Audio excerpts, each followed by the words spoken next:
장명서 신부님을 모시겠습니다.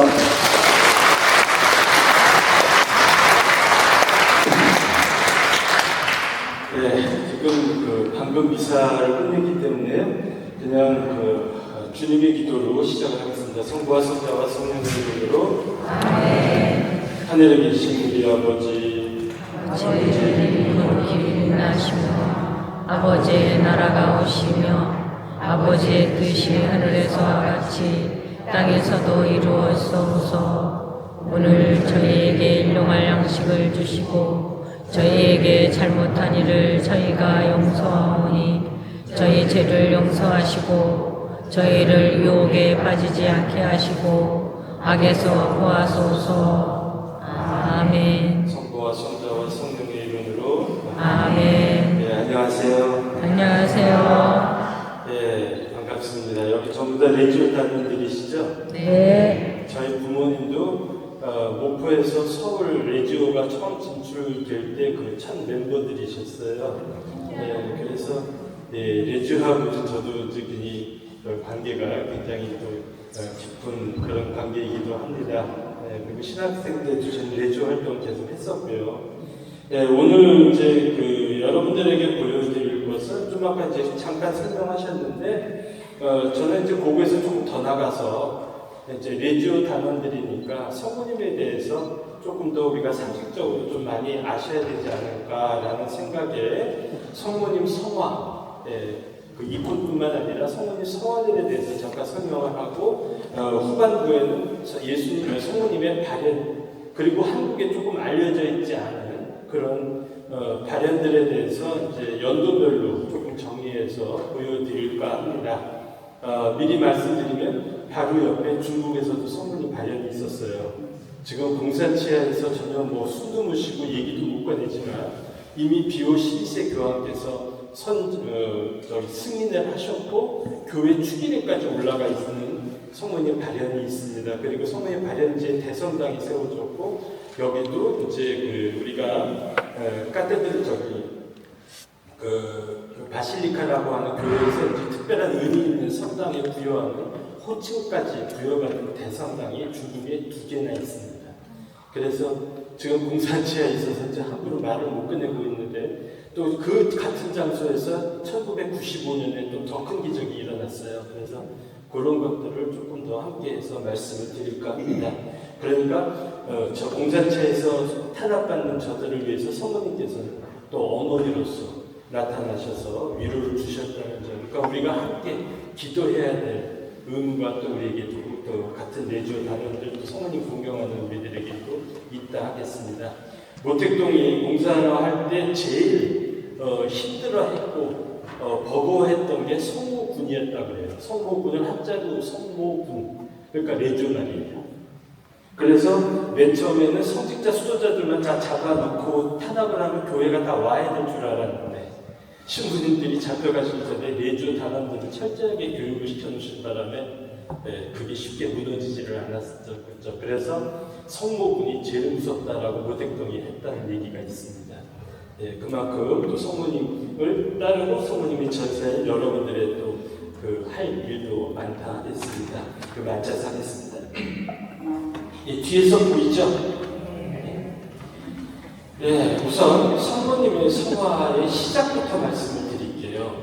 성모님의 성화는 몇 년, 몇 월, 며칠, 언제부터 시작됐다 알 수는 없어요.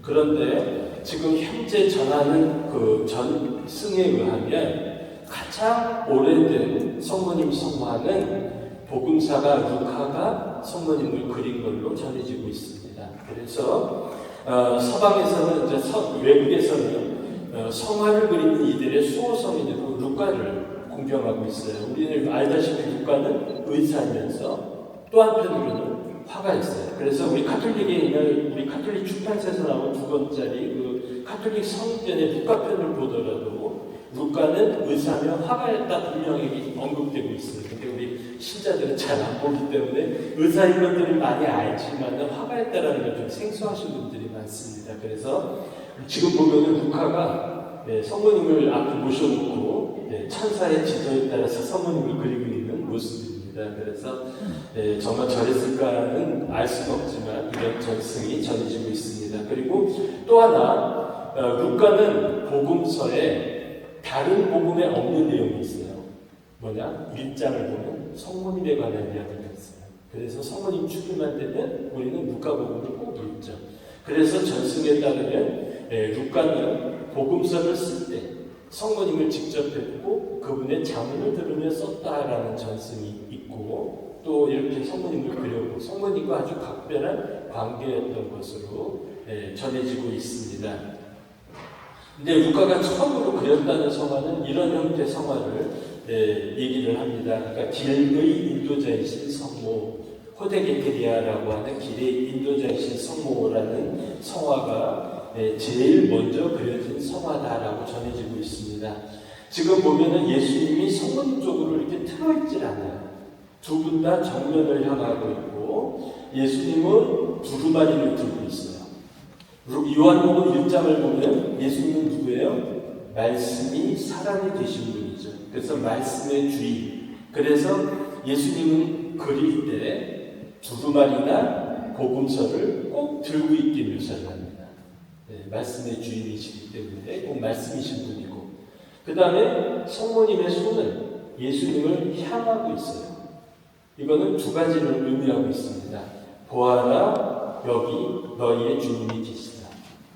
두 번째는 우리를 위해서 전구해 주시는 손, 기도해 주시는 손. 그래서 두 손을 다 아기를 안고 있지 않고 이렇게 예수님을 향하고 있습니다.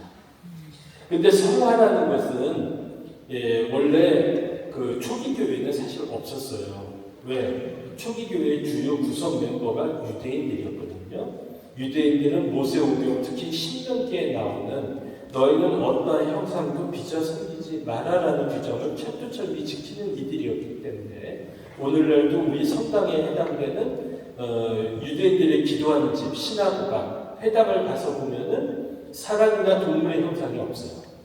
뭐 이렇게 기하적인 뭐 당초물이나 장식은 있어도, 근데 예수님 제자들, 예수님도 그렇고 다 유대인들이었기 때문에 이제 루카가 성모님을 그렸다는 것도 사실 좀 의문이긴 하지만 어찌됐든 간에 그래서 초기에는 성화라는 걸 그릴 수가 없었고, 또 예수님 당시부터 그 초기 교회에는 우상 숭배가 굉장히 만연했던 걸 알 수가 있습니다. 그 흔적을 성서에도 볼 수 있죠.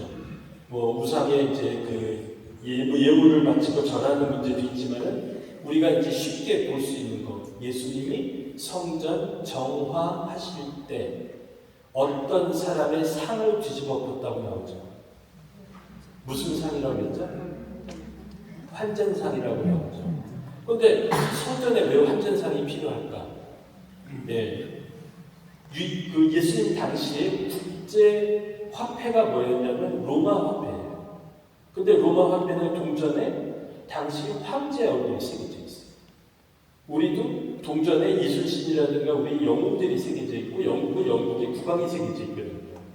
그런데 우상을 섬기지 말라는 율법 때문에 그걸 성전에 예물로 봉헌할 수가 없죠.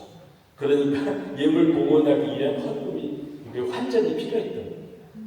그러면서 이제 코미션도 이제 좀 땡겨먹고 이러면서 완전 장사판이 돼버렸기 때문에 예수님이 뒤집어 엎은 거였거든요. 그러니까 그런 식으로 당시 우상숭배 흔적들을 볼 수가 있어요. 그랬는데 이제 예수님의 제자들이 전 세계에 나가서 복음을 전하다 보니까 이제 이 교회 구성원도 여러 민족들이 섞이게 되고, 그러다 보니까 뭐가 또 문제가 되냐면 말이 다르고 사고방식이 다르고, 그래서 나는 이런 의미로 얘기를 했는데 이게 이제 한 단계 건너고 다른 나라로 건너가면 전혀 다른 말, 다른 뜻이 되버리죠. 여러분들 중에 전라도 쪽에서 오신 분들 계시죠? 특히 전라남도 쪽에서 자네라는 표현, 자네 뭐 했는가? 근데 거기서는 뭐 입으로 없는 관계, 편한 관계에서 쓰는 말인데 서울에서 그 말을 잘못 썼을 시에는 이 양반 나를 어떻게 보군지 그런 오해들이 가끔 있게 되고요. 저희 부모님은 지금 평안도에서 내려오셨는데 저희 형수가 대구 사람이었어요. 처음 형수가 시집와갖고 두 분이 의사소통이 안 돼갖고 코미디도 그런 코미디가 있었어요. 어머님이 갑자기 야 전기비 갖고 온나 이랬거든요. 전기비, 냄비. 그 다음에 이제 이 만두를 빚는데 상이 찌글찌글거리니까 형수가 어머니 상 공가가 낑갈까요? 이랬거든요. 공가가 낑갈까요? 상이 흔들고. 경상도 분들은 뭔 소리인지 그만 아시죠? 고여서 낑갈까요? 공가가 낑갈까요? 어머니는 또 뭐여드래? 선. 근데 우리 요 조국 땅덩어리 안에서도 그러는데 하물며 이건 나라가 다른 민족이 다른 우리 일본하고도 같은 아시아이지만 너무 다르잖아요. 그래서 오해들이 생기고 그 다음에 또 초기에는 성서가 글이 아니라 구전이었어요. 그런데 어떻게 되겠어요? 많은 오류들이 있고 이단들이 나왔죠. 그래서 눈으로 볼 수 있는 교리서, 눈으로 볼 수 있는 성서가 필요합니다. 그래서 그림이 조금씩 나오기 시작을 한 거예요. 그래서 우리가 그 애기들 막 입대기 시작한 애기한테 기영이 디귿부터 가르치는 부모님 없잖아요. 그럼 어떻게? 그림책을 시작을 하죠. 그래서 사물의 이름을 익히고 단어, 회화, 문자로 이어가잖아요. 그래서 초기교에서도 그런 식으로 이 그림이 나오기 시작을 한 거예요. 그게 성화입니다. 근데 최초의 성화들이 지금도 남아있는 곳이 어디냐? 로마의 카타콤바. 거기를 보면 옛날 초기 교회 신자들의 그 흔적들을 볼 수가 있어요. 예, 그래서 초기에는 어떤 그 규정이 없었어요. 그냥 성서의 내용, 교리의 내용을 눈으로 볼 수 있게 그리면 돼요. 그러니까 당시에 일반 세속에서도 쓰던 회화 기법이 그대로 쓰여졌죠. 그러다가 우리가 잘 아는 것처럼 성화상 파괴 논쟁이라고 하는 혼란을 겪게 돼요. 우리 교회 안에서도 이거를 해놓긴 했는데 성서를 읽다 보면 또 이거 무상이라는 얘기도 나오고 이거 맞느냐 틀리냐 이건 어떻게 해야 되냐 이거하고 이제 싸움이 벌어져갖고 그래서 성화상 파괴 논쟁을 겪고 난 다음에 교회가 규정을 세웁니다. 세속적인 그림과 교회 성화는 이렇게 달라야 된다. 그래서 여러분들 중에 혹시 불교에서 신앙을 가졌던 분들 계실 거예요. 불교에서는 80조고라는 게 있어요. 부처님이 형상을 할 때 아무렇게나 하는 게 아니라 80가지 원칙이 있어요. 그래서 눈은 어떻게, 귀는 어떻게, 그 원칙에 따라 그리고 색깔도 오방색, 그래서 음양 오행에 맞춰서 그리고 인물에 따라 고유색이고 이런 규정들이 우리 성화 안에도 들어오게 됩니다. 그것이 뭐냐? 이권이에요. 그래서 동방과 서방이 일치를 해요. 근데 아시다시피 1054년에 동방과 서방이 나뉘고 또 우리 서방은 민족이 또 달라요. 라틴족, 게르만족, 켈트족. 그러니까 동쪽하고 또 성 차이가 있게 되죠. 그래서 중세를 거치면서 이게 너무 딱딱해. 그래서 조금 더 자유로운 표현이 주어지다가 나중에 르네상스 시대에는 우리가 아는 것처럼 라파엘로 작품까지 나오게 된 겁니다. 그래서 그걸 좀 이따 다시 다 보여드릴 거예요. 그래서 동방과 서방이 좀 차이가 있게 된 거예요. 그래서 최근에 이제 요즘 뭐 전쟁 때문에 많이 좀 못 나가시긴 하지만 러시아나 뭐 그리스, 동유럽 다니다 보면 성당에 우리가 지금까지 보던 성화와 다른 이런 좀 딱딱한, 좀 불화 같은 좀 이상한 성화들이 보여요. 이게 뭐냐? 사실은 우리 가톨릭도 같이 공유했던 옛 전통의 성화예요. 근데 동방은 1000년이 넘도록 고집스럽게 그 형태를 지키고 있는 반면 우리는 시대에 맞춰서 52년을 따르듯이 회화 기법으로 바뀐 거예요. 그런데 65년부터 62년부터 65년까지 2차 바티칸 공회를 열면서 우리가 초기 교회를 되돌아가자, 초기 교회의 순수했던 교회를 되돌아가자라는 운동이 일어나면서 이 이콘이 우리 안에서 다시금 부흥을 하고 우리 성당들에도 다시 모셔지고 또 전례 행사할 때도 사용이 됩니다.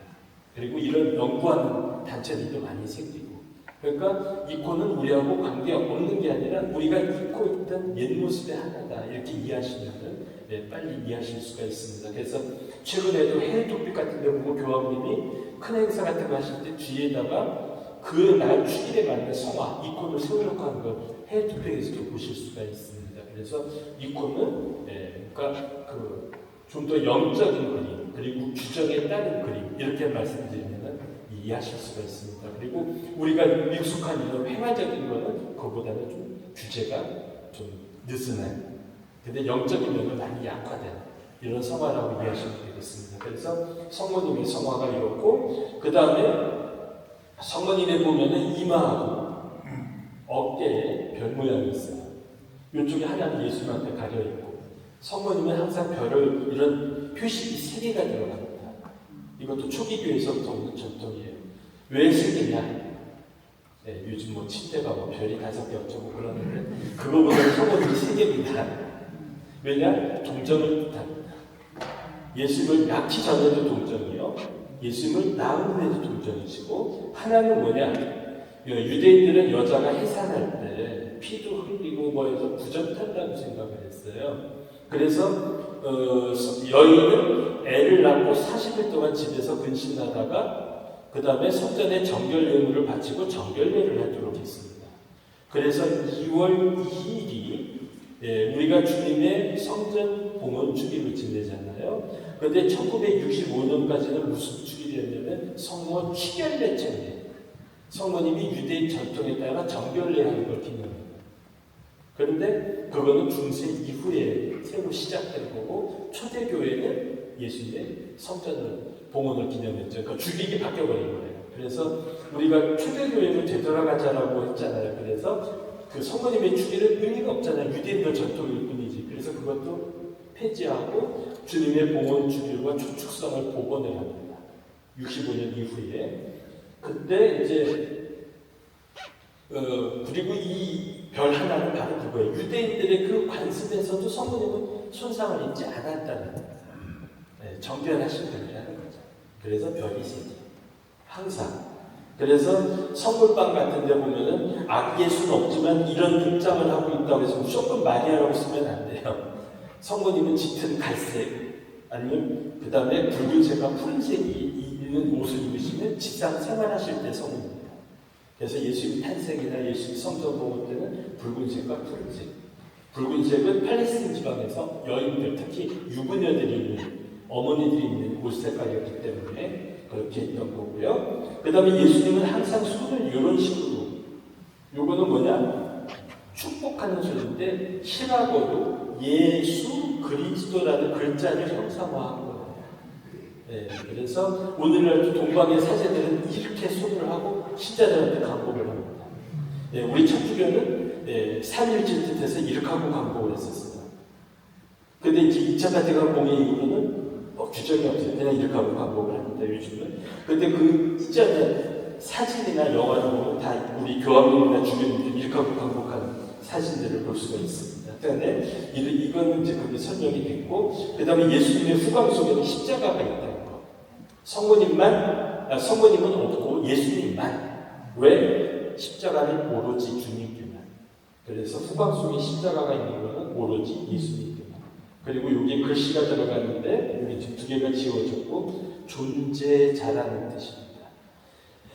모세가 불타는 떨기나무에서 하나님을 뵀을 때 하나님이 뭐라고 했어요? 나 있는 자보다 존재하는 자, 시작도 마침도 없이 존재하는 자. 그게 바로 후광에 쓰여 있습니다. 그러니까 이런 상징들이 여기 들어가 있다는 거죠. 그래서 이것이 이콘이고요. 그 다음에 우리가 미사 때도 많이 보는 자세죠. 예수 신부님이 이렇게 팔 들고, 그러니까 이거는 가장 인류 역사상 오래된 기도하는 자세예요. 그러니까 신부님이 미사 중에 여러 가지 부분도 있지만 특히 손을 들어 올리시고 기도를 내실 때 정말 중요한 기도가 읊어지고 있구나를 시각적으로 보여주는 거예요. 그래서 지금 잘 보시면 성모님이 팔을 들고 있어요. 근데 그러면 아기 예수 떨어져요. 지금 뭐냐? 아기 예수를 안고 있는 게 아니라 품고 있는 거예요. 이사야서 오라 동정녀 잉타여 하나들을 낳으니, 그러니까 성모님이 이거는 아기 예수를 품고 있는 거고, 처음에는 이렇게 회화식으로 그렸다고요. 규정이 없이. 그러니까 이거 성화상 파괴 논쟁 이전에는 그냥 일반 회화처럼 그리다가 약간 도식적으로 바뀌고요. 이렇게 팔을 들어 올린 모습은 그 성모님이 기도하는 모습이다. 그리고 다니엘 그 서에 나오는 불가마 속의 새 청년, 역시 불덩어리 속에 다 손을 들고 있어요. 카타콤바의 벽화를 보면 그렇게 돼 있어요. 그건 뭐냐? 지금 뜨거워서 팔팔 뛰는 게 아니라 불길 속에서도 두 손을 들고 하느님께 찬양의 기도를 바치고, 그러니까 천사가 보호했죠. 그러니까 이런 식으로. 그리고 이게 지성소 위에 반원형 천장에 이렇게 성모님이 많이 그려졌어요. 왜 그러냐? 땅에서 시작하는 벽, 그리고 천장은 하늘을 뜻하거든요. 그러니까 지상과 하늘이 만나는 지점이에요. 요 지성소 위에 반원은 여러분들은 그냥 각이 적지만 여기가 둥근 천장이 있고 거기에 성모님이 이렇게 많이 그려져요. 그러니까 성모님의 위치죠. 우리와 천상의 중개자, 전달자이신 어머니. 그래서 이렇게 지성소 그 위에 많이 그려지고요. 성모님이 그 다음에 이제 이렇게도 그려지고요. 이거는 이제 그 성모님을 완전히 아기 예수를 품고 있는 거죠. 그 다음에 이거는 이스탄불, 물론 이스탄불의 블라케리난이라는 성당에서 성모님이 이렇게 나타나셨어요. 두 손을 들어서 기도하시면서 하나의 베일을 들고 걸치고 나타나셨어요. 그리고 베일을 순간 이 앞에 기도하는 신자들한테 펼치셨어요. 그건 뭐냐? 이때 이슬람이 그 1453년 말고 그 이전이에요. 이스탄불을 쳐들어왔을 때 사람들이 겁에 질려서 성당에 모여서 기도하고 있었어요. 성모님께 도와달라고. 그때 성모님이 베일을 펼쳐 보이시면서 내가 너희들을 보호하겠다라는 증표를 보여주신 기적. 나중에 1454년에 결국 이제 콘스탄티노플이 이스탄불이 되면서 그 이슬람인들이 이걸 헐어버렸어요. 이 성당. 이 기적이 있었던. 그래서 지금은 기차역이 되어버렸습니다만. 그 다음에 이것도 역시 표상의 성모라고 해서, 그러니까 이게 이사야서를 보면은 내가 몸소 표징을 보여주리니 동정녀가 잉태하여 한 아들을 낳으리라고 해서 그 표징, 그래서 더 사인, 그래서 표상의 성모, 표징의 성모라고 합니다. 이렇게 아기 예수를 안고 있는 게 아니라 품고 있는 형태. 그래서 이렇게 다양한 변형들이 있게 되고요. 이것도 아까 기대인도자신 성모죠. 두 분 다 정면을 향하고 있고요. 이것도. 그리고 이제 그 옛날 성화는 또 그 지역에 맞는 성인들을 추가하기도 해요. 성모님을 가운데다 놓고 그 지역에서 공경하는 성인들, 어떤 그 단체나 어떤 그 성당이나 어떤 가문이나, 그래서 여기 보면은 맨 위에는 예수님하고 외할아버지 외할머니예요. 요아킴과 안나, 그 다음에 세례자 요한, 뭐 등등등. 그 다음에 우리 성 니콜라오 성인, 산타클로스. 그 다음에 십자가를 들고 있죠. 그러니까 콘스탄틴과 헬레나 왕. 그래서 옆에 글씨가 써있어요. 호하기오스 콘스탄티노스. 그러니까 거룩한 시라고 거룩한 콘스탄티노스, 콘스탄틴 대제고, 또 여기는 호하기야 엘레나, 헬레나 왕. 그렇게 글씨가 써있어서 알 수가 있습니다. 인물이 누군지. 시간이 지금 많지 않아서 그냥 빨리 넘어가겠습니다. 그 다음에 이거는 모자이크로 됐는데, 예수님이 이제 성모님 쪽으로 몸을 돌렸죠. 정면을 향하고 있지 않고 몸을 돌렸습니다. 이제 변형들이 나오기 시작을 해요. 기본 형태에서. 그런데 이런 일이 있기 위해서는 어떤 기적들이 많이 일어나요. 그 기적을 통해서 이런 새로운 성화들이 이제 많이 나오게 됩니다. 이건 안드레 리쪼라고 하는 그리스 분이 그린 건데요. 역시 성모님이 이제 예수님을 이제 안고 있는데, 전통적인 성화에서는 성모님이 예수를 보고 있잖아요. 우리를 보고 계세요. 그런데 이제 우리한테 익숙한 라파엘로나 이런 작품 보면은 아기 예수를 따뜻한 눈으로 바라보는 모습으로 그리잖아요. 그런데 초기에는 우리를 보고 계세요. 그게 특징이에요. 이것도 마찬가지고요. 우리를, 근데 여기는 눈이 약간 돌아가긴 했지만 어쨌든 간에 같은 형태고, 여기는 그 표식 3개 보이죠? 이마와 양어깨, 예수를 축복하는 손, 두루마리 든 손. 그래서 이렇게 또 그리고요. 다양한 변형들이 있게 됩니다. 그 다음에 이거는 예루살렘에서 많이 보급됐다고 해서 예루살렘의 성모입니다. 예루살렘의 성모이라고 하고요. 이거는 비둘기의 성모. 비둘기는 전통적으로 처녀, 동정녀를 뜻합니다. 근데 여기를 잘 보면요. 아기 예수가 비둘기 한 마리를 잡고 발에다가 끈을 물어서 장난하고 있는 모습이에요. 그런데 이 비둘기는 곧 어머니, 동정녀를 뜻하는 상징으로도 사용되고 있습니다. 그래서 이런 형태는 여러분들 많이 보시지 못하셨을 것 같아요. 그 다음에 요거는 그리스의 바토피지라고 하는 수도원에서 이제 시작된 건데, 예수님이 성모님이 입을 막으려고 하고 있어요. 그건 성모님이 팔을 잡아 내리고 있는 모습입니다. 이거는 뭐냐면은 바토피지라고 하는 제 수도원인데 1453년에 동로마 제국이 완전히 다 몰락을 합니다. 이슬람이 이제 짓밟히게 되죠. 그러니까 이 바닷가에 있는 이 수도원도 어떤 군사적이나 정치적으로 보호받을 길이 없어져 버리고요.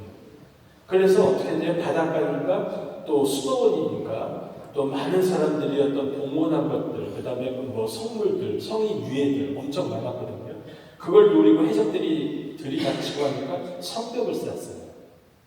근데 그날 아침에 수사들이 새벽 기도를 마치고 이제 그 정교회는 새벽 4시, 5시에 기상을 해서 그 3시간 노동하고 기도하고 3시간 노동하고 기도하고를 반복을 합니다. 그래서 우리 옛날 공예 이전 어르신들 그 30경, 60경, 90경, 야과경이라고 해서 시간 나가서 기도하셨었거든요. 그러니까 요즘도 우리 갈멜이나 그 봉쇄 수도들에도 아직도 그렇게 하고 있습니다. 트라피스트나 신토나.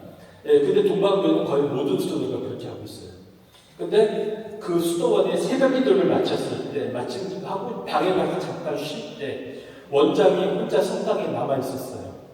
근데 그 수도원에는 남자밖에 없었거든요. 근데 여자 목소리가 들리는 거예요. 수사님, 빨리 대비하세요. 놀래가지고 두개 보니까 앞에 성화에서 성은 입이 움직이고, 그래서 놀래가지고 종을 쳐서 수사들을 다시 모아서 얘기를 하니까 수사들도 저보다 다시 가서 보니까 성문이 입이 움직임이 있었어요. 빨리 대비하세요. 그때 예수님이 성문이 입을 이렇게 막더래요. 그건 뭐냐? 이 수사들이 뭔가 잘못 삼이 있었겠죠. 그럼에도 불구하고 그 손을 내리면서 빨리 대비하세요라고 다시 반복을 하시더래요. 그래갖고 부랴부랴 그 성벽을 쌓았다 그랬잖아요. 수도원에. 올라가 보니까 사다리를 놓고 올라오고 있는 거예요. 그래서 대적해서 수도원을 지켰다. 그래서 이제 나중에 감사하는 마음으로 그 성화에다가 은과 금으로 된 저 장식을 씌운 거예요. 처음부터 있었던 건 아니고. 그래서 바토피지의 성모. 그러니까 예수님도 어머니 앞에는 눈. 그래서 옛날에 성인 중에 그런 말씀하신 분이 계세요. 기도로서 사람은 강해지고 예수님은 약해진다. 뭔 소리인지 아시겠죠? 네, 사람들은 하도 달라고 이제 첨을 쓰니까 예수님이 마음이 약해질 수밖에 없고, 사람들은 하나님으로부터 예수로부터 많은 축복과 이제 그걸 받으니까 더 강해진다. 이런 말씀을 쓰신 성인들도 있었습니다만, 하여튼간에 이런 바토피지 성모, 이런 기적들이 새로운 성화들의 탄생을 갖고 오게 됩니다. 이거는 좀 보기가 거시기 한데요. 성모님이 아기에서에게 젖 먹이는 거예요. 근데 좀 위치가 좀 너무 올라가 있죠. 상징적이에요. 네, 상징적이에요. 근데 이거는요, 특히 이제 그 베틀레헴을 가면은 그 예수님 탄생성당 맞은편에 이제 이렇게 언덕 올라가 있는 곳에 밀크그룹대라는 곳이 있어요. 그러니까 젖의 동굴이라는, 이제 성모님이 아기에서를 처음 젖 먹인 동굴이래요.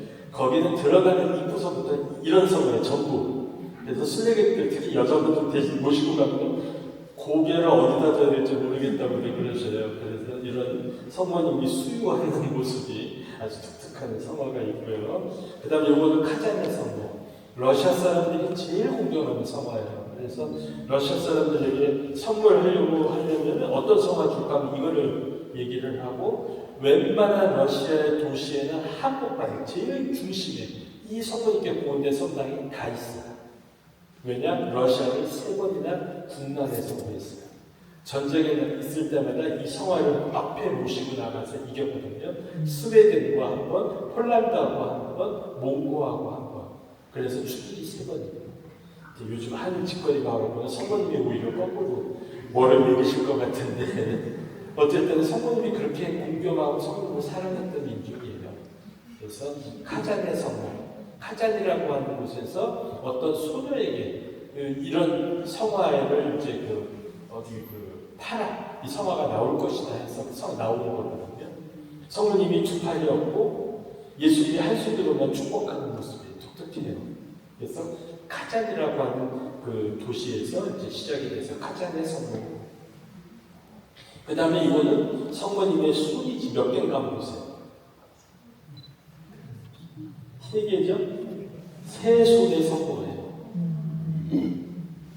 이걸 보고서 사람들이 깜짝 놀라서 성모님이 손이 3개라니 이게 뭔 소리냐. 근데 이거를 이해하기 위해서는 불교를 또 얘기를 안 할 수가 없죠. 천수천안 관세음보살. 관세음보살이 손이 1000개예요. 또 손마다 바닥에 눈이 있어요. 그 부처님이 진짜 손이 1000개예요? 아니죠. 그럼 못 뜻하냐? 대자대비하신 관세음보살이 미치지 않는 손이었고 보지 않는 곳이 없다는 그것처럼 이것도 상징이에요.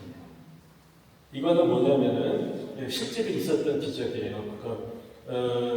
다마스커스, 오늘날 시리아의 다마스커스의 성 요한하고 관계되는 기적이에요. 다마스커스의 성 요한은 처음에는 세속의 관리였어요. 근데 모함을 받고 손목이 잘리는 형을 받습니다. 근데 너무 억울했거든요. 그래서 자기의 잘린 손을 들고 자기가 기도했던 성모님 성 앞에서 기도했대요. 내 손을 온전케만 해주실 수 있다면 이제는 세속이 아니라 교회를 위해서 봉헌하겠다.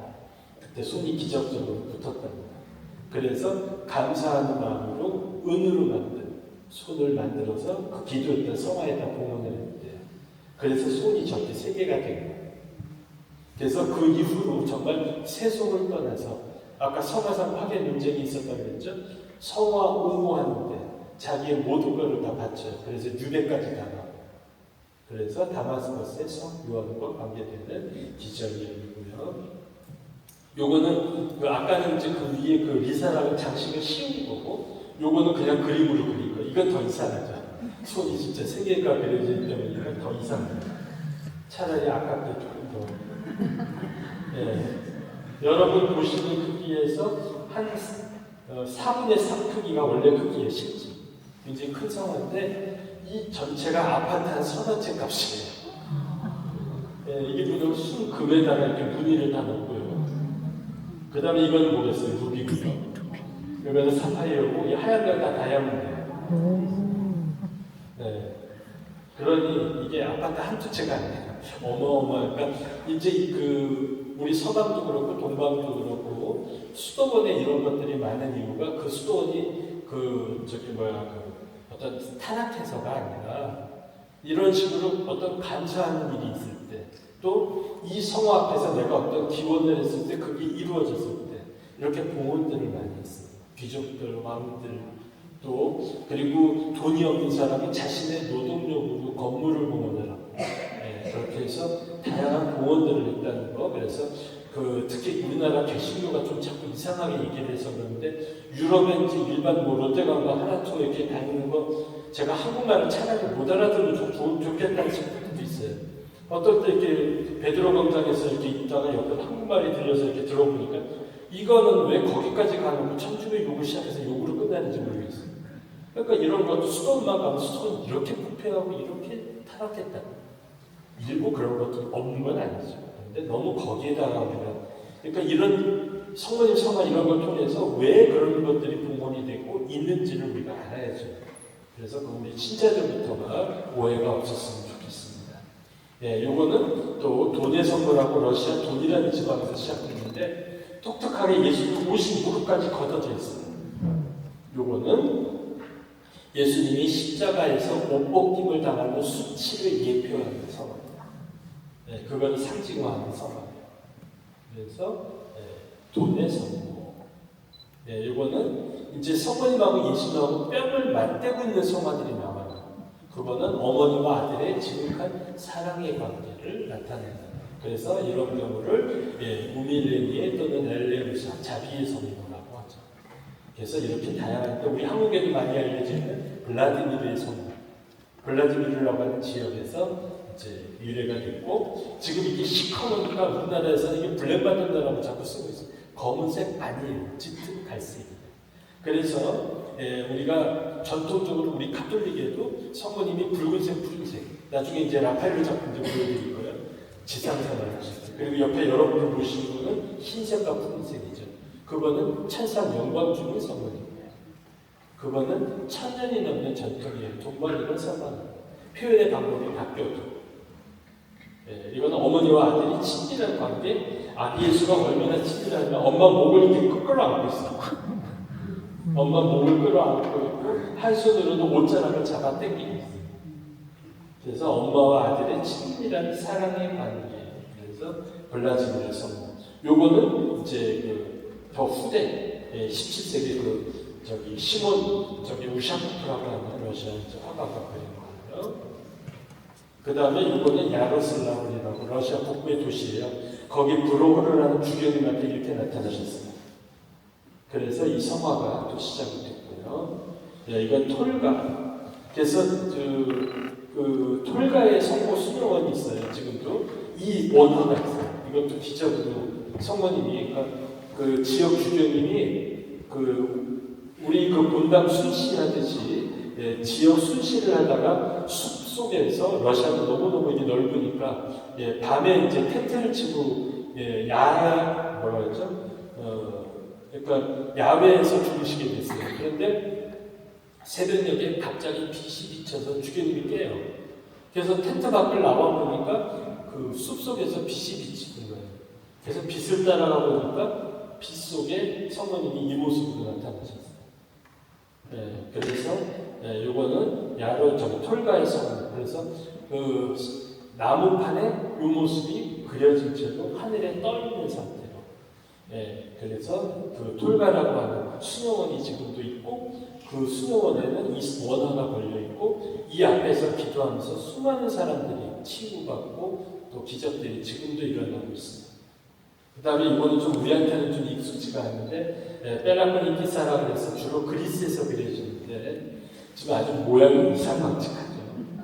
이거는 한마디로 말해서 어머니 품속에서 아기 예수가 뛰노는 모습이에요.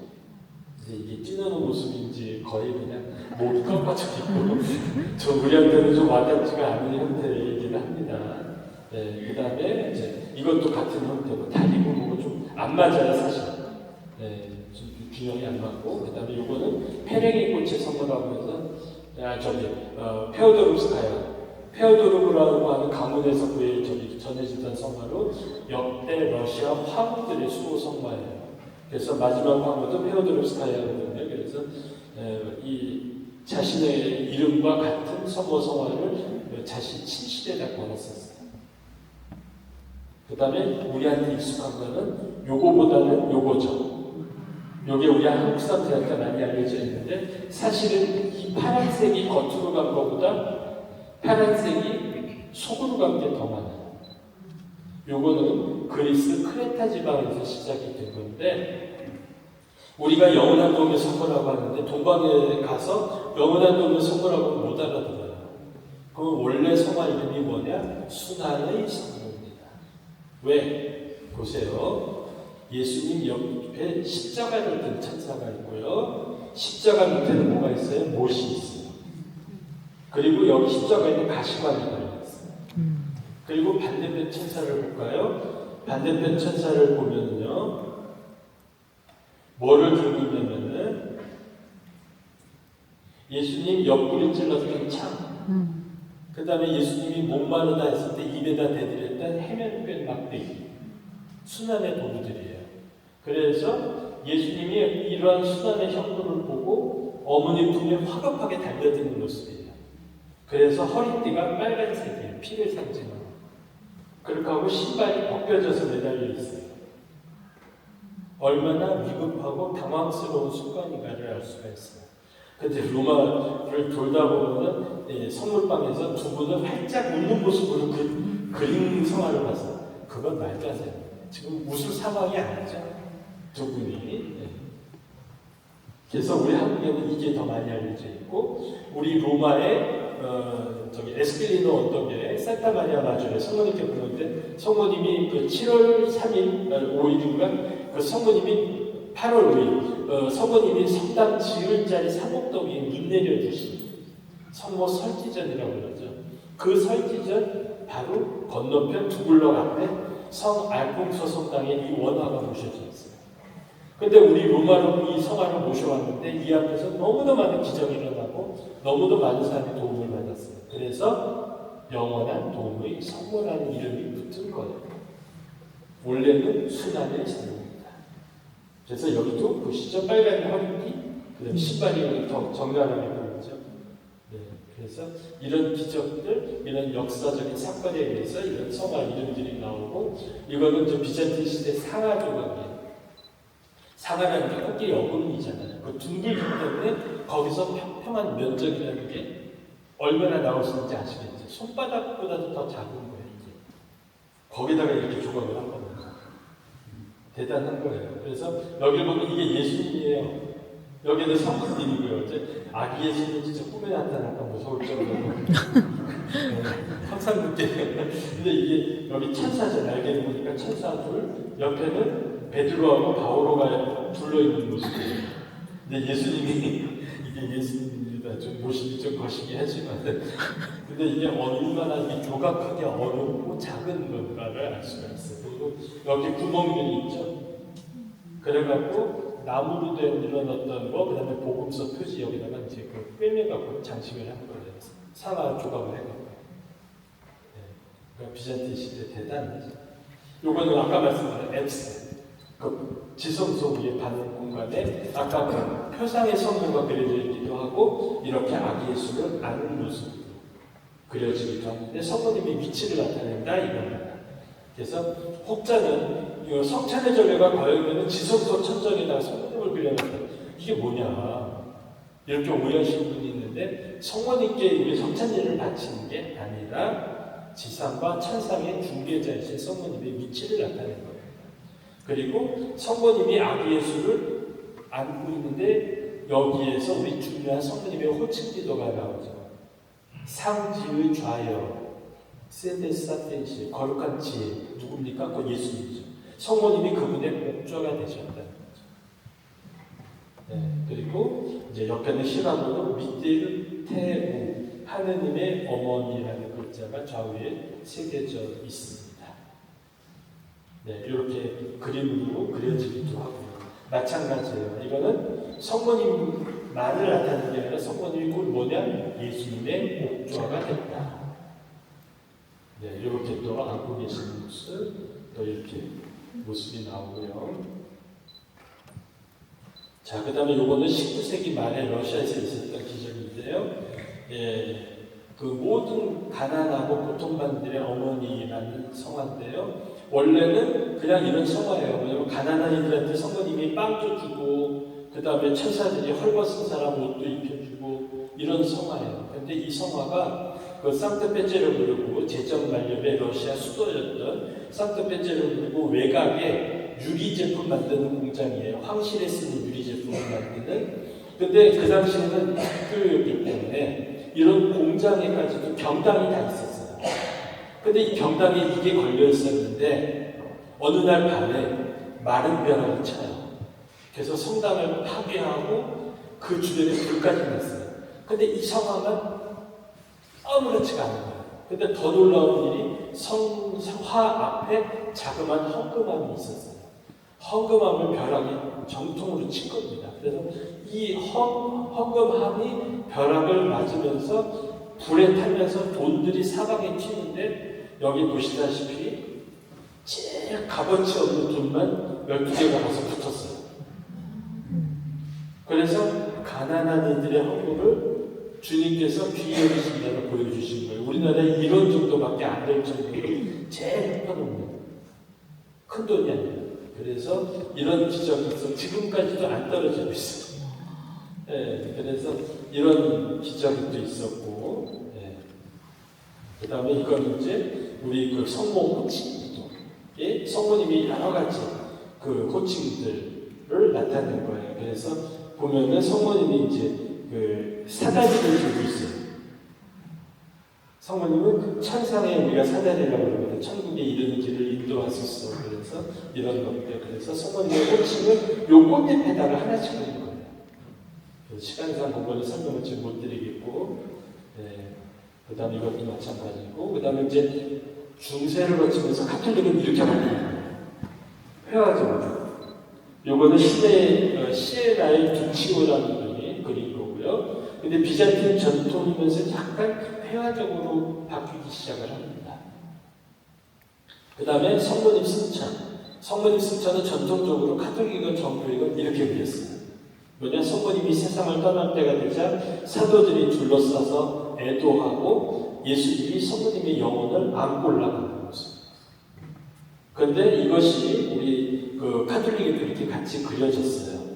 요거는 누가 그렸냐면은 저 도미니코의 프라안토니코가 그린 건데요. 보시면은 성모님이 누워 계시고 예수님이 성모님의 영혼을 안고 있죠. 똑같아요. 동방이건 서방이건 이제 회화적으로 바뀌었죠. 이제 조금. 그 다음에 이제 우리는 이게 더 익숙하죠.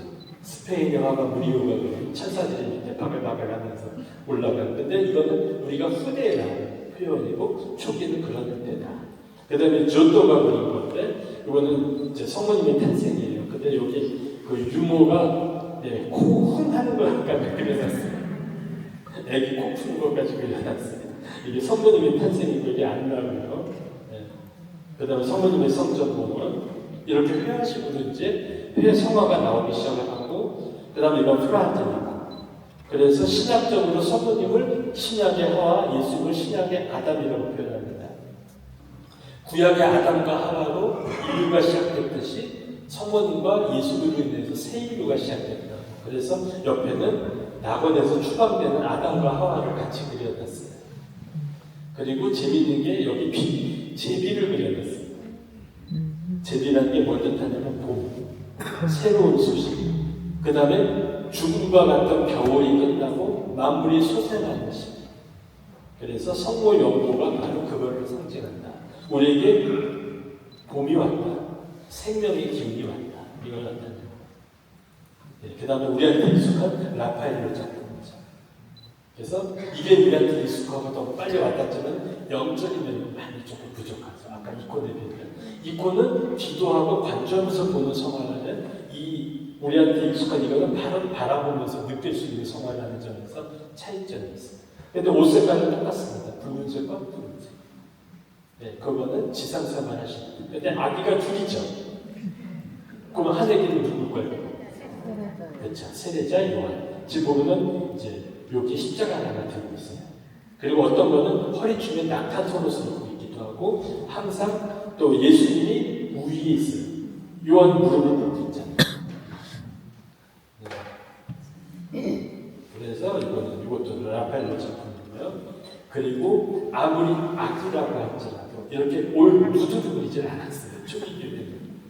근데 우리는 아주 좀 아까 보셨다시피 뭐 중요 부위까지 다 그려놨는. 근데 그거는 지극히 세속적이라는 거죠. 그래서 성모님도 이렇게 머리를 풀어놓지 않고 꼭 두건을 쓰시는 모습. 그러니까 옛날 고대에서는 여자들이 머리를 드러내는 것은 단정치 못한 모습이다. 우리나라도 조선시대 그랬잖아요. 그래서 여자들 이제 특히 이제 반가의 여자들 외출할 때는 스케치만 꼭 쓰고 나가듯이. 그래서 이건 버티체리, 산드로 버티체리가 역시 붉은색과 푸른색이죠. 아기 예수는 터질 것 같이 포동포동.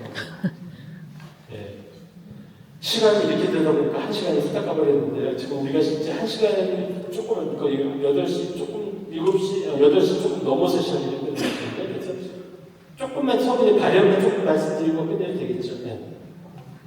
성문의 발현을 이것도 좀 많은데 그냥 짧게 할게요. 성모님이 나타나셨다고 해서 무조건 교회에서 인정하는 거 아니에요. 철저한 조사 끝에 우리한테 영적으로 이게 유익한 경우, 오히려 해가 되는 경우는 인정하지 않고 있죠. 우리나라도 저 성경이 나타난다고 난리치는데 아시죠? 저 남쪽이죠. 우리 인정 안 하고 있어요. 이유가 있죠. 다. 왜 그러냐면 우리가 교회에서 전통적으로 하느님을 나타내는 완벽한 숫자가 뭐냐? 10이에요. 그리고 요한복음에 나오듯이 부족한 숫자, 악마의 숫자는 6이에요. 그래서 그 6이 3번이나 반복되기 때문에 더 안 좋은 숫자. 근데 우리 교회에서는 이 6과 10의 차이를 뭘 설명을 하느냐? 우리가 천사가 죄를 짓고 떨어지는 게 루치펠이라고 여러분들 아시죠? 악마의 기원이 천사였다가 그 교만에 떨어져서 지옥으로 떨어진 것이 루치페. 근데 이때 천사가 자기는 하나님으로부터 모든 권한을 다 받았다는 착각을 한 거예요. 그래서 대적해서 전쟁을 일으켰는데 하나가 없는 것을 지가 모르는 거예요. 그 하나가 뭐일까? 부활의 능력이에요. 그래서 우리가 어떤 기적이 일어났다 그러면은 사탄은 정말 하느님이 하신 것 같이 헷갈리게 할 수가 있어요. 그래서 교회에서는 철두철미 조사를 하는 겁니다. 그렇기 때문에 교회의 조사와 교회의 지시에 우리는 따라야 해요. 저 남쪽의 그분들처럼 그거 틀렸고 우리가 맞다고 고집하면 그거는 아니에요, 진짜. 우리 그 여러 가지 성모님이 인정받은 교회 인정받은 성모 관련들도 초기에는 현시자들이 다 고통받았어요. 그런데도 교회에 순종했습니다. 그래서 이게 이제 교회 역사상 가장 첫 번째 발현이 과달루페 성모예요. 1531년 멕시코에서 이거는 뭐 더 설명하지 않아도 아시겠죠? 후안 디에고라는 인디언에게 이렇게 인디언 목장, 인디언 피부로 근데 역시 붉은색과 푸른색으로 나타나셨고요. 근데 이때 기적은 이거가 다가 아니죠. 그 옷, 선의장 섬유로 만든 그 틸마라는 곳에다가 그 당시에 주교라든가 신분들이 다 스페인 신분들이니까 인디언 영혼이 없다고까지 생각을 했어요. 인디언 사람으로 취급을 안 했죠. 근데 어떻게 성령이 나타나서 같은 애한테 나타나냐? 근데 자꾸 나타났다니까 여기다 성당을 져달라니까 좀 기적을 보여달라고 얘기를 해요. 그때 성모님이 기적을 보여주죠. 그 태평 언덕에서 장미꽃을 피워주세요. 그래서 자기 옷에다 담아 갖고 가라. 근데 그 계절이라든가 그 시기에 장미가 있을 수가 없었고 또 멕시코에는 있지도 않은 종자였고 당시에 주마라비 주교님의 고향 장미예요. 그러니까 그 주교님 앞에서 이 망토를 탁 펼치는데 장미를 보고 주교님이 놀랬고 요즘 같은 건 뭐 비행기로 운송이다 할 수 있지만은 그 다음에 장미가 떨어진 자리에 성모님이 이렇게 새겨진 거예요. 그리고 지금 1500년이니까 지금 몇 년이 지났어요. 근데 선인장 선주는 10년도 못 갔네요. 그때 쉽게 3년이에요. 근데 지금 몇백 년은 끄떡도 없이 있고 이것만도 기적이고 이걸 통해서 남북 아메리카 원주민들이 엄청나게 개종을 합니다. 그래서 남북 아메리카의 수호자. 근데 최근에는 이걸 컴퓨터로 조사를 해보다가 더 놀랬죠. 성모님이 눈동자. 그거를 확대해보니까 후안 디에고 목격했던 후안 디에고 얼굴이 거기 나타나요. 그래서 후안 디에고는 성인 된 거 아시죠? 나중에 시성되셨고요. 그래서 멕시코 성모님 모셔져 있고 그 성당이 모셔진 성모님의 그 요청대로 성당이 세워졌고, 근데 이 지진으로 이 성당이 이제 조금 금이 가고 그러니까 옆에다 대성당을 새로 세웠고, 그 뒤에 언덕이 태평 언덕이 원래 성모님이 나타나셨던 곳이고요. 이게 원래 성당. 근데 이제 그 다음에가 1798년에 베트남 라방에서 성모님이 나타나셨어요. 그래서 요즘도 우리 한국 순례객들도 많이 이제 가기 시작합니다. 이거는 베트남은 성모님이 관계된 기적이 10건이 넘어요. 근데 그 중에 교황청 인정받은 곳이 2군데입니다. 라방하고 짱기. 이 라방은 우리나라 어떤 성지보다도 더 커요. 그리고 어마어마하게 꾸며놨어요. 피정센터도 있고 대성당도 크게. 근데 여기 이제 그 바퀴를 피해서 신자들이 열대 숲으로 숨었는데 병으로 사람들이 죽어갈 때 성모님이 바로 이렇게 아우자에 입고 나타나셔서 치유를 해주셨어요. 그래서 라방의 성모. 그래서 베트남 사람들의 공동체는 라방의 성모상이 꼭 있습니다. 그래서 이렇게 이게 원래 기념 성당인데 베트남 전쟁 때 이렇게 폭격을 나서 버렸어요. 그래갖고 카톨릭 단체에서 계속 재건을 요청해서 정부가 승인을 안 했어요. 근데 최근에 화해 무드로 교황 대사가 이제 상주하잖아요. 베트남에. 그러니까 옛날 성당으로 앞에다가 이렇게 대성당을 지었어요. 하늘색 지붕에다가 명당 성당보다 더 커요. 이게 아주 광활해요. 그리고 오른쪽에는 이제 피정이 집, 해갖고 여기 수녀원도 있고, 굉장합니다. 라방. 그리고 이제 여기 이제 교황님을 초청했어요. 아마 이제 교황님께서도 긍정적으로 대답을 하셨는데 언제 가실지도 모르겠어요. 이제 대선 모습이고요. 예. 어떤 자기네 전통 모습과 성모님의 푸른색을 어우러지네. 그래서 베트남 사람들 참 열심히 해요. 예. 그리고 요거는 이제 우리가 다 아는 1830년 예, 기적의 배. 프랑스 파리의 위드버이라는 거리에서 성모 방문의 수녀님께 그때는 정식 허언을 하지 않는 예비 수녀죠. 카타리나 라보레에게 성모님이 이 모습으로 나타나서 메달을 만들라고 해요. 이게 기적의 메달이고 나중에 아일랜드 프랑크 더프가 이 레지오를 창립을 할 때 이 성모상을 표준 성모상으로 쓰게 되는 그 시원이 이 기적의 메달입니다. 예. 성모님의 손을 펴줬을 때 손에서 빛이 나가서 연옥과 지옥을 비췄다라고 말씀하고요. 그리고 이제 뒷면에 보면은 이렇게 별이 둘러있고 M자, 마리아와 십자가, 그리고 성심이 두 개가 있죠. 그래서 칼이 꼽혀 있으면 성모 성심이고 가시관이 둘러있으면 예수 성심이에요. 그래서 왜 칼이냐? 우리 전통적으로 성모님의 칠고를 기념해요. 7고통. 그래서 요즘은 잘 볼 수가 없는데 저 어릴 때만 해도 성물방에서 성모님 가슴에 칼이 7개가 꽂힌 성화들이 팔을 팔렸었어요. 그때 하나가 꽂혔더라도 7개를 상징하는 거예요. 그래서 프란치스코에 가면은 묵주가 7단이에요. 성모 7고 7단을 기념을 해요.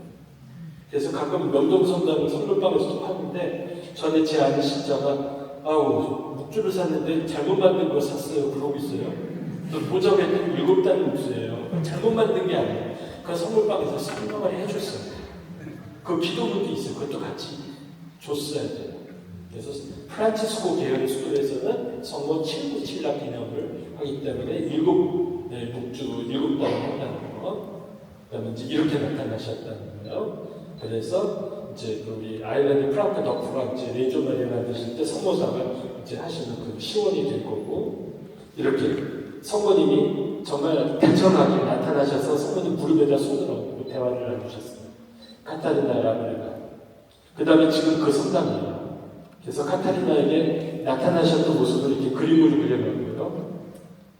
그 다음에 여기는 우리 한국 순례객들도 많이 가는데 유해가 두 분 있어요. 이쪽에 한 분, 이쪽에 한 분. 근데 오른쪽이 카타리나 라브레입니다. 예, 이거 가이드가 어떨 때 거꾸로 설명하고 있어요. 요렇게 시신 위에다가 밀랍을 씌워서 요렇게 수녀님, 이게 카타리나라고 여기 기적의 메달에 같이 있기 때문에, 그리고 요게는 그 성모님을 봤을 때 그 그림들이 그려져 있어요. 그래서 나중에 우리가 수녀를 가실 때는 또 우리 파리 외곽정교의 바로 앞집이에요. 그래서 헷갈리지 마시고, 그 다음에 요거는 1846년 라살레트, 프랑스에서. 근데 여기는 메시지는 없어요. 그냥 성모님이 앉아서 울고만 계셨어요. 그때 이제 전쟁이 있었고 많은 사람들이 죽어나갈 때고, 그때 이 두 어린이에게 나타나셨어요. 14살, 11살. 네, 두 어린이에게 나타나셨고 그 자리에 현재 대성당이 세워졌고요. 네, 그 다음에 이거는 우리가 아는 1858년 루르드. 네, 얼마 전에 루르드 축일 지냈었죠? 네, 2월 11일. 그래서 성모님께서 벨라니타 수비루에게 나타나신. 그래서 여기서 샘이 나오고 많은 기적이 있었던 루르드. 지금도 벨라니타 성당은 이렇게 안 썩고 있어요. 공기 중에. 거의 주무시는 모습이에요.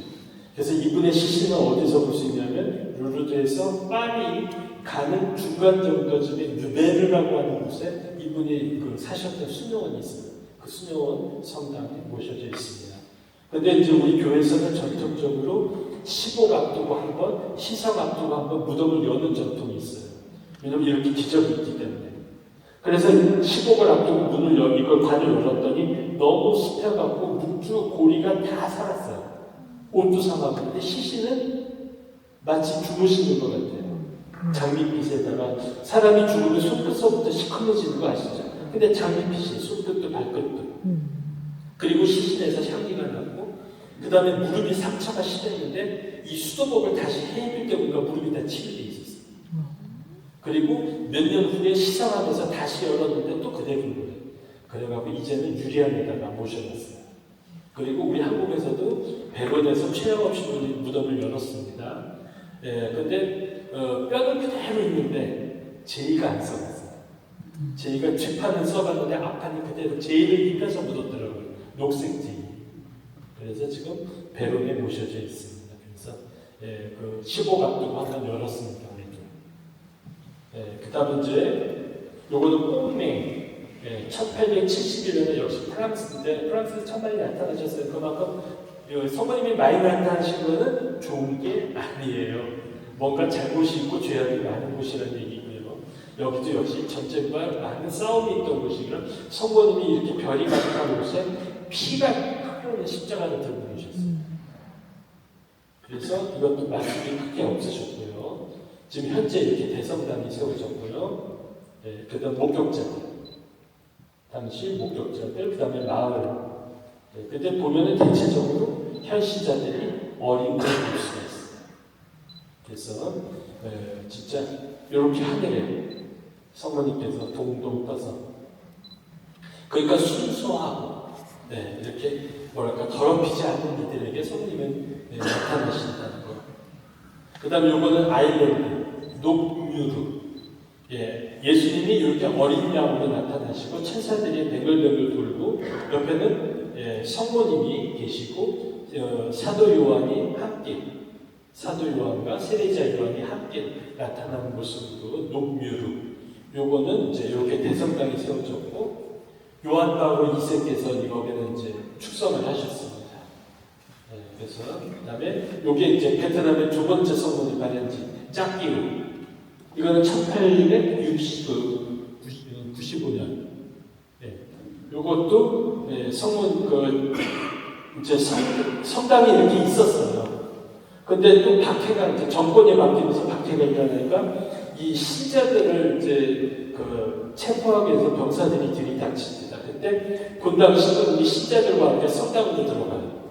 그리고 문을 닫아걸고 달달달 떨면서 기도를 하는데 지금쯤이면 이제 다 도달해서 문을 부수고 들어와야 되는데 조용한 거예요. 나중에 한참 있다가 나가보니까 병사가 하나도 없어요. 근데 그 마을에 신자가 아닌 사람이 얘기를 하는 거예요. 병사들이 포를 쏘고 총을 쏠 때 이 지붕 위에 아까처럼 하얀 옷을 입은 여자가 나타났어요. 그리고 그 포가 오히려 자기들한테 거꾸로 나갑니다. 그래서 기겁을 하고 도망을 갔다는 거예요. 그래서 짝기 위에 소모라고 하는 이것이 저희 베트남의 두 번째 인정받은 성지고요. 그 다음에 이게 이제 여러분들한테 오늘 말씀드린 1900년 4월에 있었던 기적이에요. 이때 이제 중국이 이제 그 서부에 이제 침입을 받으면서 의화단난이 터져요. 그래서 외세를 대척하자고 해서 선교사들 잡아서 학살하고 성당 수도원들이 불태워질 때예요. 근데 이 동루라는 게 그 북경에서 이렇게 남쪽으로 지금 우리가 청도라는 곳으로 가는 길목에 있는데 교우천이에요. 10,000명이 사는데 7,000명이 신자예요. 지금도 교우천이에요. 그런데 이 본당 신부님이 중국인이었는데 그 신부님이 성당, 옛날에 이 성당이 아니고 자그마한 성당이었죠. 신자들하고 들어가서 이제 기도를 하고 있었어요. 근데 마찬가지예요. 어마어마한 그 군인들이 들이닥쳤는데 역시 지붕 위에서 성모님이 나타났고, 그 다음에 그게 다가 아니에요. 불수레를 탄 어떤 군인이 하늘에서 그 작은 군인들과 함께 쏟아져 내려오더래요. 그래서 우리는 미카엘이 아니었을까라고 얘기를 하는데, 그걸 보고 혼미백산에서 도망을 가고 목숨을 건지고 감사한 마음으로 대성당을 쳐요. 그리고 성당 안에는 중국 옷을 입은 성모님 상을 봉헌하면서 중국의 어머니라고 이제 호칭을 바치게 되고, 비오 12세 교황으로부터 승인도 받고 이 대성당도 축성을 받아요. 근데 우리가 알다시피 모택동 홍위병 그 문화혁명 때 다 파괴가 되죠. 그랬다가 90년대에 공산주의가 조금 느슨해지면서 등소평 집권이고 성당이 이렇게 세워집니다. 교우천이다 보니까 진짜 어마어마한 성당을 세웠어요. 그런데 그 다음에 기적이 또 한 번 일어났어요. 이게 대성당이고 내부입니다. 내부 제재 위에다가 이렇게 중국의 황후의 복장을 한 성모님과 예수님 상을 그려놨고요. 예. 근데 95년에 이렇게 성모상이 오고요. 예. 이 성당 안에는 이제 요거는 북경에 있는 이제 그 북당이 그려져 있는 이제 중국의 모후 성모님, 완전히 황후의 복장을 한. 근데 1995년에 이 발현을 기념하는 미사를 신자들이 전국에서 모이니까 성당에서 드릴 수가 없었어요. 그래서 외곽에서 봉헌하고 있었습니다. 그런데 우리가 알다시피 중국은 교회가 정부의 통제에 있는 애국교회가 있고 교황님의 순종적인 충성하는 지하교회가 있어요. 그런데 웬만한 지하교회는 숨도 못 쉬어요. 비밀리에 미사 숨어서 하고. 근데 여기는 대부분이 교우천이다 보니까 지하교회 주교님 4분과 100명에 가까운 신부님들이 야외에서 아예 공개적으로 미사를 해버린 거예요. 그때 태양의 기적이 일어납니다. 파티마 사업은 똑같아요. 그래서 태양이 뱅글뱅글 돌면서 땅으로 떨어져 있는 형상 속에 그 사람들이 눈부심 없이 태양 가운데의 형상들을 봤어요. 수천 명이요. 그 자리에 성가정도 보였고 성모님도 봤고 성차성사도 봤고 그리고 나서 그 다음에 난리가 났죠. 그 이듬해 중국 전역에서 이제 순례객들이 모이기 시작합니다. 그러니까 중국이 공산주의 국가예요. 그럼 어떻게 돼? 체제의 위협을 준다 그러면 군대 탱커까지 동원해서 막고 있고요. 그래서 지금도 이 동로 지역에 들어갈 때는 그 지역민이 아닐 시에는 들어가기가 어렵습니다. 그리고 그 성화를 아까 그 성문 성화를 파괴하려고 했어요. 신분들이 빼돌린 걸로 좀 알고 있습니다. 그 다음에가 패티마 1917년. 그러니까 중국의 그 고통을 성모님께서는 결코 좌시하지 않고 계시다는 거, 함께 아파하고 계시다는 것을 우리는 그것과 함께 또 뭘 생각하냐면 우리의 난주, 우리 북한도 생각을 하셔야죠. 그래서 이건 파티마는 1917년에 이렇게 새 꼬마예요. 현재 파티마, 이건 보랭, 그다음에 이렇게 어린애들에게, 그 다음에 보랭, 그 다음 바니, 이렇게 바니, 이렇게까지 성모님이 이제 이것 말고도 기적으로 발현하신 게 수없이 더 많지만 성모님 발현을 이제 대표적인 것만 몇 가지 말씀드리고 마지막으로 우리가 하나 이제 말씀드릴 것이 북한에도 성모님이 모습을 드러내신 적이 있습니다.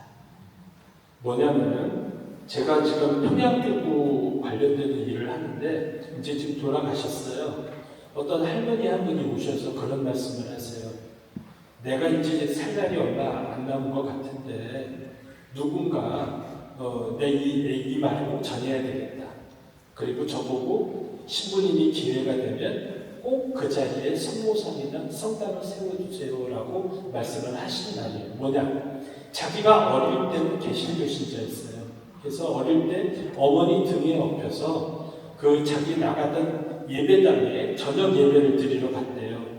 그리고 예배가 끝나서 어둑어둑할 때 마당에 나와서 목사님하고 신자들이 담소를 나누는데 갑자기 예배당 뒷 언덕이 확하해지더니 너무너무 예쁜 여자가 아기를 안고 이렇게 서 있더래요.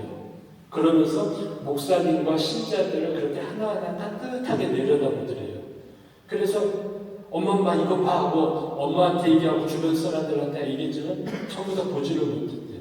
그래서 내가 헛벌받구나라고 잊어버렸대. 그렇게 생각을 하고 그리고 몇십 년이 흘러서 6.25를 겪으면서 부산에서 피난 생활을 하시다가 어느 성당 앞을 지나가게 됐을 때 성당 마당에서 바로 그 모습에서 성모상을 보신 거예요.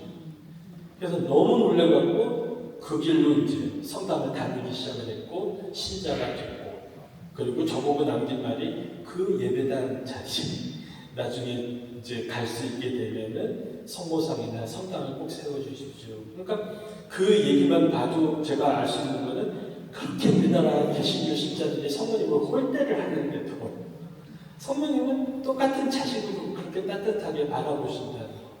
그래서 우리들이 그러니까 어디 가서 성모님이 이제 발현하신다 거기는 쫓아다닌다고 있는 자가 아니라 우리의 각자의 현장에서도 성모님은 지금 이미 계시고 우리와 함께 계시고 또 우리의 기도를 들어주고 계시다는 것을 특히 우리 레지언단들이 더 확신을 가지고 또 생각을 하시고 믿고 전파하셔야 되겠다라는 것을 말씀을 드리고, 북한도 저렇게 지금 어렵게 있고 공산체에서 고통을 받고 있지만 북한은 종교를 가지고 죄입니다. 그래서 저희 부모님도 해방 때부터 1.4대 때까지 약 5년여를 공산체에 있었는데 제일 무서운 게 동네 빨갱이였대요. 동네를 속속들이 그 집집을 알기 때문에 숨길 수가 없대요. 그래서 하루는 불온 사상 제거한다고 해갖고 집집이 다니면서 불상, 성모사 이런 거 깨부수고 다니더래요. 여자 빨갱이들이. 그래서 어머니는 우리 집이 벽이 옛날에 흙이잖아요. 물을 묻혀서 벽에 구멍을 내고 거기다 성모사 고상 넣고 도배를 하고 벽이 밤이 되면 그쪽을 향해서 기도를 하셨다고 해요. 그러니까 그런 식으로 숨어서 기도하는 분들이 얼마나 많았겠어요. 근데 우리가 정말 요 반쪽 조그맣게 몇 킬로도 안 돼요. 근데 우리는 그분들은 얼마나 생각하고 있었는지. 분명히 우리하고 똑같은 성체를 영하는 우리의 교육자매들이 있고, 또 세례를 받지 않았다 하더라도 우리와 똑같은 피와 살을 나는 우리의 형제자매들이 바로 이북에 있고 또 고통 속에 있다는 걸 우리를 기억하시면서, 파티마에서 성모님께서 우리가 함께 모아서 기도하면은 러시아가 회개할 거라고 했어요. 그래서 90년대 공산주의 몰락을 그 실현이 됐잖아요. 그럼 우리가 한 가지 우리에게도 할 힘과 이유가 있죠. 바로 북한의 회개를 위해서, 그리고 중국과 아직도 고통받는, 요즘에 또 다시 러시아와 이제 팔레스틴 지방까지 고통받는 일이, 또 오늘 또 새로 들었는데 미얀마에서 지금 또 난리가 났어요. 좀 군부 독재 속에 있잖아요. 근데 이제 젊은 애들이 자꾸 이제 군대도 이탈하고 자꾸 반군에 합류하다 보니까 이제 수녀와 시작까지 이제는 얘네들이 손을 뻗쳐서 여자들까지 징집을 한다는 거예요. 그래서 지금 수녀 지방생들도 지금 집에서 못 나오고 있고요. 수녀원에 가지도 못하고 지금 그러고 있는 걸 오늘 아침에 미얀마에서 연락을 저희 그 반수녀님을 통해서 들었습니다.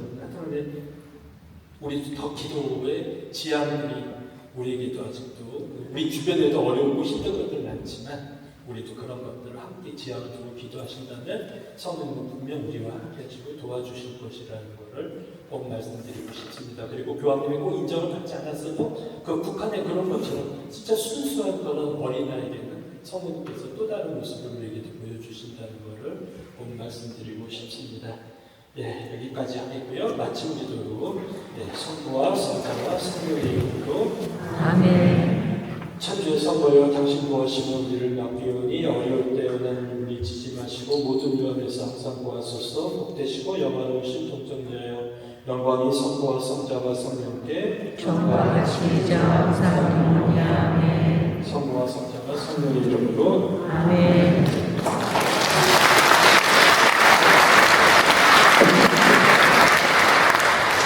우리가 쉽게 접할 수 없는 그 귀한 성화를 많이 가져오셔서 예지어 마리아 사랑들 우리에게 성화를 통해서 성모님께서 우리를 얼마나 사랑하신다는 것을 알려주시고 성화가 전하는 의미들을 자세히 설명해 주시고 또 성모 발현에 대해서 자세히 설명을 해주신 양금선녀를 모신 분께 다시 한번 박수 부탁드립니다.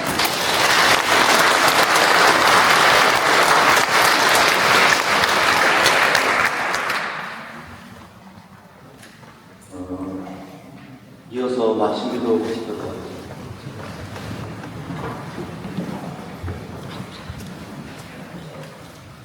성부와 성자와 성령의 이름으로 아멘. 천주의 성모님, 당신의 보호에 저희를 맡겨오니 어려울 때 저희의 간절한 기도를 면하지 마시고 항상 모든 위험에서 저희를 구하소서.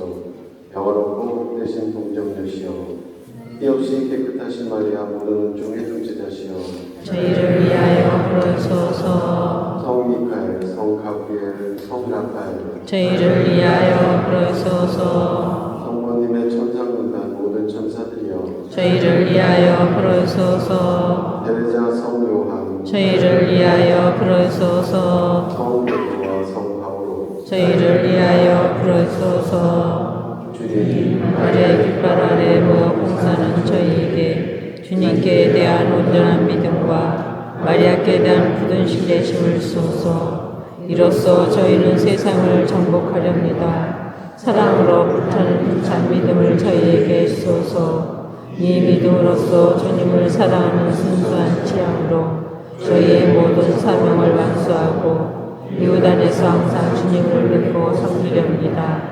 아야 같이 튼튼하고 흔들리지 않는 믿음을 저희에게 주소서. 이 튼튼한 믿음을 통하여 삶의 십자가와 노고와 실패 속에서도 평온하고 꿋꿋하게 나가렵니다. 저희 돋우는 용감한 믿음을 주소서. 이 용감한 믿음에 힘입어 하느님의 영광과 영혼들의 구원을 위해 그니를 서슴지 않고 또맡아 완수하렵니다. 저희 대조의 불기둥이 될 믿음을 주소서. 이 믿음으로써 저희가 한데 뭉쳐 나가며 하느님의 무한한 사랑의 물을 온누리에 밝혀 어둠과 죽음의 그늘 밑에 있는 모든 이를 깨우치렵니다. 또한 미지근한 이들을 열정으로 불태우고 죄로 죽은 영혼들을 다시 살아나게 하렵니다. 그리하여 마침내 한평생 싸움이 끝난 다음 저희 레지오가 한 사람도 빠짐없이 주님의 사랑과 영광의 나라에서 다시 모을 수 있도록 저희의 발걸음을 평화의 길로 인도하는 믿음을 주소서. 아멘. 세상을 떠난 저희의 지원하는들과 세상을 떠난 모든 신자들의 영혼이 하느님의 자비로 평화의 안식을 얻게 하소서. 아멘. 성부와 성자